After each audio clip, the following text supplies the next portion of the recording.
औज़ुबिल्लाहिमिनश्शैतानिर्रजीम बिस्मिल्लाहिर्रहमानिर्रहीम। पहले तुलबा व तालिबात अस्सलाम वालेकुम। तो आज हम पढ़ने जा रहे हैं 8वीं जमात का साइंस। तो जो मेरा टॉपिक है benefits of force of friction, कि जो फोर्स ऑफ फ्रिक्शन होता है इसके क्या फायदे हैं। तो सबसे पहले आपने फोर्स ऑफ फ्रिक्शन पढ़ा है, it is the resistive force between the two surfaces.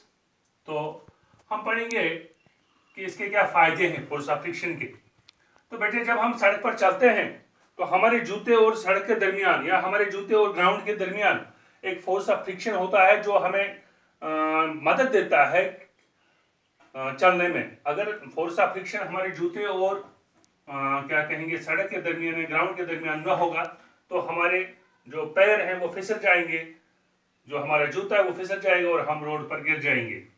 तो first point is that we will be unable to walk if there is not a force of friction between the soles of our shoes and the ground.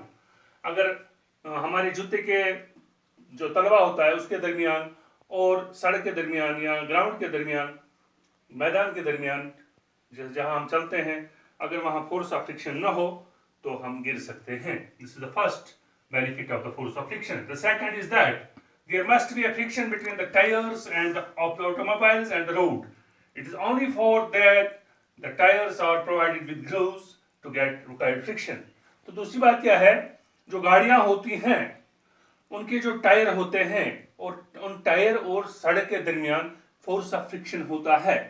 अगर ये force of friction ना हो तो गाड़ियां चलती ही रहेंगी और तो इससे एक्सीडेंट्स का बहुत ज्यादा खतरा रहता है। इसलिए जो टायर होते हैं, गाड़ियों के टायर होते हैं, उन पे स्पेशल ग्रूव्स यानी उनके वो काटे हुए होते हैं बीच में, तो उस वजह से फिर फोर्स ऑफ फ्रिक्शन बढ़ता है और एक्सीडेंट्स वगैरह का चांस कम रहता है। तो तीसरी बात क्या है बेटे, the force of friction helps in the surfaces of belts used for turning belts and the wheels is made rough to get required friction for turning the wheels on the axle. तो जो machine होती हैं, जैसे हमारे पास क्या कहेंगे वो mixers होते हैं या क्रशर्स होते हैं, वहां पर एक बेल्ट लगा होता है एक पुली पर।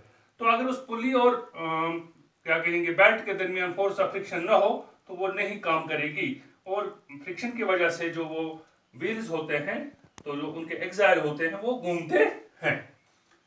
The surface of belts used for turning belts and wheels is made rough to get required friction for turning the wheels on axle.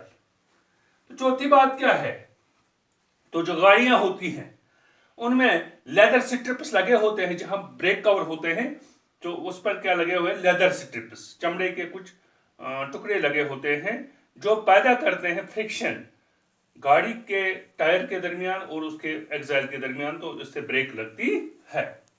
The brakes are provided with the leather strips to produce required friction to stop vehicles. तो पांचवी बात क्या है बेटी, The force of friction holds nails and screws in the wood. जब हम लकड़ी में क्या करते हैं, कील लगाते हैं, लकड़ी में या सीमेंट में जब हम कील लगाते हैं तो ये फोर्स ऑफ फ्रिक्शन होता है जो इस कील को या उन पेचों को अपने अंदर समेटता है। यही फोर्स ऑफ फ्रिक्शन की वजह से वो उनको अपने अंदर पकड़ता है। तो छठी बात क्या है, the lightning of matchstick is due to the force of friction. तो जब हम माचिस की तीली को उस गत्ते पर रगड़ते हैं, फ्रिक्शन पैदा करता है, फोर्स ऑफ फ्रिक्शन पैदा होता है, तो उस वजह से वो तीली जल जाती है। The lightning of matchstick is due to the force of friction. तो इसी तरह जो एथलीट्स, सातवीं बात यह है बेटे, the shoes of the athletes are provided with spikers. तो जो एथलीट्स होते हैं, खेलने वाले होते हैं या दौड़ने वाले होते हैं, तो उनके जूतों को क्या लगा होता है, छोटे छोटे स्पाइक्स लगे होते हैं, वो दाने जैसे बनाए होते हैं।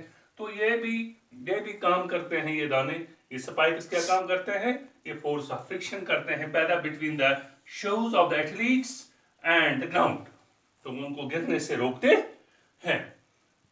तो ये हम पढ़ रहे थे फोर्स ऑफ फ्रिक्शन के फायदे। तो मुझे उम्मीद है कि आप इस पर अमल करेंगे और इसको याद करेंगे और आने वाले इम्तिहान में अच्छी तरह से लिखने की कोशिश करेंगे। बाकी मसला।